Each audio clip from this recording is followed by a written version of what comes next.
Well evil आई को अपने शरीर के अंदर इनवाइट करके कर लो भैया मुझे पजेस। ये सब जब एनीमे में दिखाया जाएगा ना, तुम्हारी आंखों में आंसू आ जाएगा। देखने में ह्यूमंस जैसी दिखती है लेकिन ये साले एलियंस हैं। तो दान दान के नए सीजन का ट्रेलर आ चुका है जिसे आप सब देख भी चुके होंगे और इस सीजन का नाम है दान दान इविल आई। अब नाम में ही अगर इविल आई है तो सीजन के अंदर हमें इविल आई देखने को जरूर मिलेगा। इनफैक्ट एक बात बताऊं, ट्रेलर में ही दिख गया। But the question here is कि आखिर ये इविल आई है कौन? वेल जो लोग मेरे दान दान प्लेलिस्ट की सारी वीडियोस देखे होंगे उन्हें इविल आई के बारे में सब कुछ मालूम होगा, लेकिन सब्सक्राइबर है मेरे 5 लाख और उन वीडियोस पे व्यू है मुश्किल से 1 लाख, यानी कि कम से कम 4 लाख ऐसे लोग हैं जिन्होंने उस प्लेलिस्ट को नहीं देखा है। उन लोगों को टेंशन लेने की जरूरत नहीं है क्योंकि आज की वीडियो में हम इविल आई को ऊपर से नीचे तक जानेंगे, ठीक है? पास्ट प्रेजेंट फ्यूचर सब। तो बिना किसी देरी के चलिए शुरू करते हैं। तो इससे पहले आप इविल आई के बारे में जानो, आपको सूचिनोको और कीटो फैमिली के बारे में जानना पड़ेगा। क्यों जानना होगा? क्योंकि इनकी कहानी इविल आई से कनेक्टेड है मित्रों। तो दान दान के अंदर एक कैरेक्टर आएगा जीजी करके, जो कि मोमो अयासे का बचपन का दोस्त था, और जीजी के गांव में सूचिनोको करके एक जायंट मंगोलियन डेथ वॉर्म है।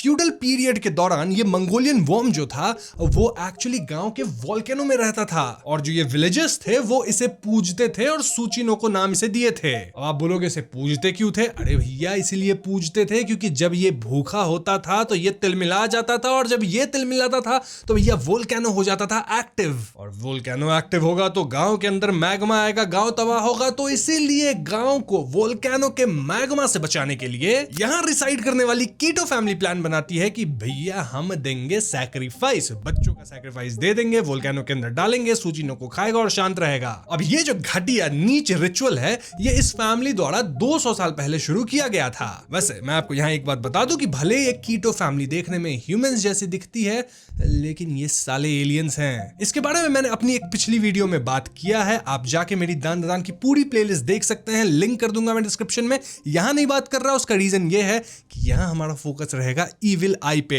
एनीवेज, तो एक बार ऐसे ही एक बच्चे को सैक्रिफाइस किया जाना था और इस बच्चे को कैद करके कीटो फैमिली आइसोलेटेड रखती है। मतलब ये बच्चा बाकी कम्युनिटी से अलग था और ये बच्चा सिर्फ इतना चाहता था कि अपने उम्र के बच्चों के साथ मैं खेल कूद लूं, मेरे कुछ फ्रेंड्स बन जाए, उन फ्रेंड्स के साथ में कुछ टाइम बिताऊं, बस ऐसे ही छोटे मोटे ख्वाब थे उसके। इनफैक्ट ये बच्चा हमेशा दूसरे बच्चों को खेलता हुआ देखता था लेकिन वो खुद उनके साथ कभी खेल नहीं पाया। आखिरकार कीटो फैमिली ने इस बच्चे को चढ़ा दिया। किसको चढ़ा दिया? सूचिनोको को एज सैक्रिफाइस। अब उसी बच्चे की आत्मा बाद में एक योकाई बन गई जिसे हम यहाँ से इविल आई कहेंगे। तो इविल आई दोस्ती और कंपेनियनशिप ढूंढता रहा, वही दोस्ती जो कि उसे जिंदगी भर नहीं मिली थी। ऐसे में इविल आई एक और फैमिली को फाइंड करता है और ये फैमिली ऑफ कोर्स कीटो फैमिली द्वारा सैक्रिफाइस करी जाने वाली थी। फैमिली का जो मेन बच्चा था उसको तो किया ही जाएगा सैक्रिफाइस। अब इविल आई बच्चे से मिलना चाहता था लेकिन गलती से वो उस बच्चे के पेरेंट्स को ही खत्म कर दिया। कैसे? वेल इविल आई के पास ये पावर है जिसे वो उस टाइम शायद कंट्रोल नहीं कर पाता था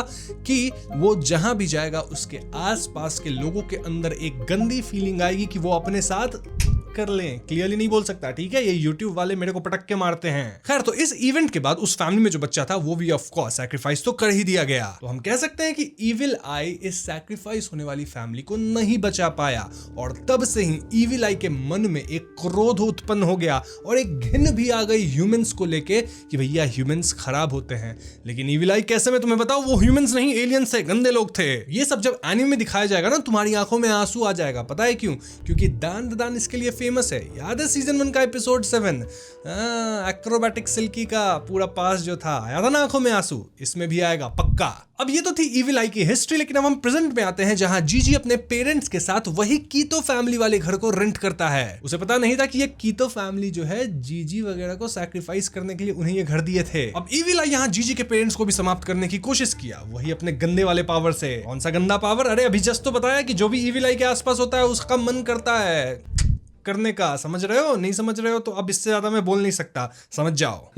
सो यस, जीजी के जो पेरेंट्स थे वो चले जाते काम से, लेकिन जीजी अपनी स्पेशल पावर से उन्हें बचा लेता है। जीजी के पास नेचुरली बहुत ज्यादा स्ट्रॉन्ग साइकिक एबिलिटीज है, जिसकी मदद से वो इविल आई के पावर को रिपेल कर पा रहा था, उससे बच पा रहा था। अब इस पूरे सिचुएशन को रिजॉल्व करने के लिए जीजी सोचा कि चलो भैया किसी साइकिक्स की मदद लेते हैं, कोई ओझा बुलाया जाए। लेकिन जीजी जिसको भी यहाँ बुलाता, इविल आई उन्हें अपने कंट्रोल में ले लेता एंड इन टर्न खत्म कर देता। तो आखिरकार थक हार के जीजी मदद मांगता है अपनी चाइल्डहुड फ्रेंड मोमो अया से और उसकी दादी, सुंदर सी दादी सीको से। अब मोमो और सीको जा रही है तो ओकारुन नहीं जाएगा क्या? हाँ, वो भी इनके साथ हो लेता है।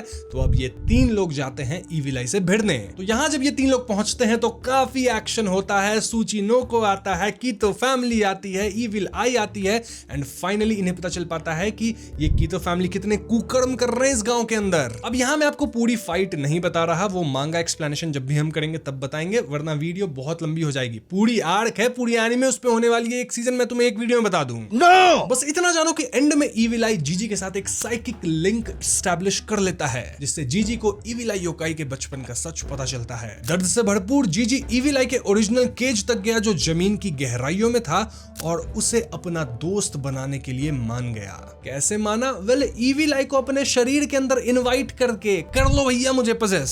सो यस, इविल आई अब जीजी के शरीर के अंदर है और आज भी उसे दोस्त बनाने हैं, खेलने हैं। बस डिफरेंस ये है कि अब जब जीजी बोलता है कि मुझे खेलना है, मुझे दोस्त बनाना है, तो उसके अंदर इविल आई है और उसका मतलब होता है कि वो सामने वाले को कर देगा। It's very very dangerous, very dangerous. अब यहाँ आगे भी काफी कुछ होता है, बट इवेंचुअली ओकारुन इविल आई को एक ऐसे कॉन्ट्रैक्ट से बाध्य कर देता है कि इविल आई सिर्फ ओकारुन को चोट पहुंचाएगा, उसके साथ वन ऑन वन लड़ेगा, मतलब बाकियों को नहीं छुएगा। ऐसा कुछ कॉन्ट्रैक्ट बना लेता है। और फ्यूचर में तो इविल आई इनकी हेल्प भी करता है, इनका काइंड ऑफ दोस्त भी बन गया है। थोड़ा कॉमिक जैसा हो गया है उसका सीन, लेकिन जब वो एनिमे में आया था, he was super dangerous. Anyways, तो अब जब आपको इविल आई की पूरी हिस्ट्री पता चल गई है, तो मैं आपको अब उसकी पावर्स भी बता देता हूं। तो इविल आई की सबसे ओपी पावर तो यही है कि वो अपने आसपास किसी को भी इन्फ्लुएंस कर सकता है कि भैया अब तुम्हारा समय हो गया है, चले जाओ। देन एज योकाई वो ह्यूमंस को पजेस कर सकता है। देन ह्यूमंस की आंखों में आंखों डाल के वो मेमोरीज को भी शेयर कर पाता है। अब जीजी जो कि इविल आई का वेसल है, वो भी कुछ कम नहीं है मित्रों। He was literally in perfect human condition और उसके पास अपनी भी साइकिक काइंड ऑफ एबिलिटीज थी।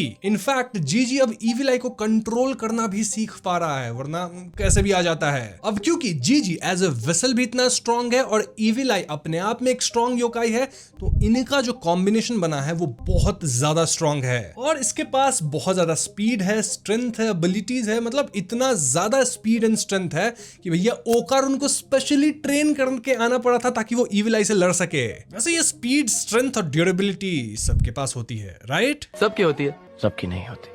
ओवरऑल माय पॉइंट है इसकी इविल आई की जो स्टोरी लाइन आने वाली है वो बहुत ज्यादा ओपी रहेगी। और यहाँ मैंने आपको पूरी तरह से स्पॉइल कर दिया है, लेकिन वही मेरा काम है, ठीक है? मेरे को गाली मत देना। बट आई होप कि दान दादान की जो अगली सीजन है वो जस्टिस दे इस पूरे आर्क को। अगर देती है तो भैया ये भी पहले सीजन की तरह ओपी रहने वाला है। अब इस सब को लेकर आपकी क्या ओपिनियन है कमेंट में बताना, और अगर मुझसे इस वीडियो में कोई मिस्टेक हुई है तो वो भी कमेंट्स में लिख देना, क्योंकि क्या है ना, मैं दान दादान काफी पहले पढ़ा था, रिवाइज नहीं किया हूं, जितना याद है उसी से आपको बता रहा हूं। सो यस, वीडियो पसंद आई हो तो लाइक और शेयर करें, सारे चैनल पे नए तो हमें सब्सक्राइब भी कीजिएगा। I will see you guys in the next one. Peace out.